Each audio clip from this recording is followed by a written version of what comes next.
Musk recently suggested that Europe ought to restart investing in nuclear power to reduce its energy dependence on Russia.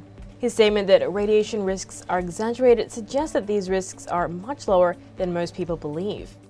Although, how much truth is there to this? Well, the recent fire accident at the Zaporizhia nuclear power plant in Ukraine due to Russian shelling sent shockwaves across the world. Though the fire at one of the largest nuclear power plants in Europe was soon controlled and there were no reports of casualties or major damages, the incident brought to light the real risks of nuclear catastrophe. This was, of course, not the first time the Ukraine has been involved in a serious radiation event. Memories from the Chernobyl disaster still remain fresh for many, and at the time, Ukraine was a part of the former USSR or the Soviet Union. The city of Chernobyl still remains a ghost town, and the general population is not allowed to enter the area surrounding the power plant due to high radiation to this day.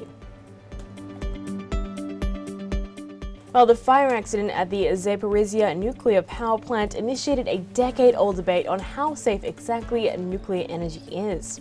We all know the benefits of nuclear power include 24/7 reliable supply, no carbon emissions, and potential to aid in lowering the dependence on fossil fuels like coal and petroleum.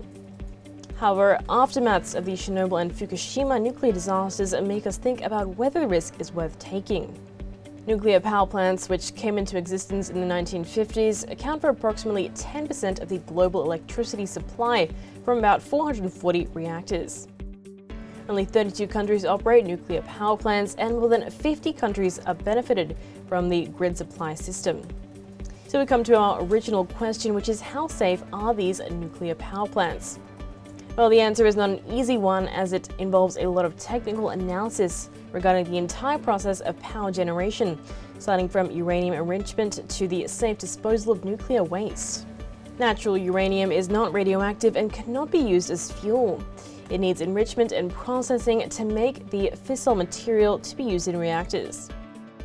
A reactor is a place where a nuclear chain reaction occurs and heat is released, which is then used to produce steam to roll the generator's turbine. So back to the question, how safe are nuclear power plants? Well, the right question is actually, how safe is safe enough?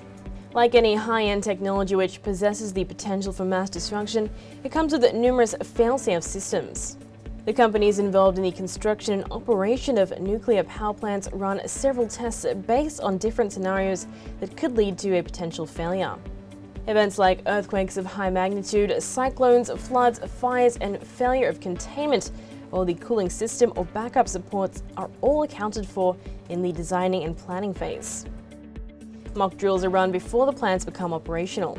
The two most common methods for the risk assessment of nuclear plants employed by designers are deterministic methods and probabilistic methods. Under the deterministic method, the designing team postulates an accident, assumes a signal failure criterion, and then includes the failure of the backup system that would be placed in this situation. A reactor is declared safe enough when this safety study demonstrates that there would be no system failure in the sequence of hypothesized accidents. The problem with the method is that it treats more common incidents the same way it treats rare ones. The second method employed for risk assessment, i.e. the probabilistic method, is based on the facts of how much risk people or the government is willing to take. There are nuclear regulatory agencies that set standards for the construction and operation of nuclear plants. There have been very few nuclear power plant accidents, so it's very difficult to quantify risks based on experience. Most of the nuclear power plants operating today use the deterministic method to determine their safety standards. It could, of course, be supplemented with the probabilistic method for risk-informing regulations. Now that you're up to speed, hit the bell icon to stay up to date. I'm Holly Shields for Kalkinemedia.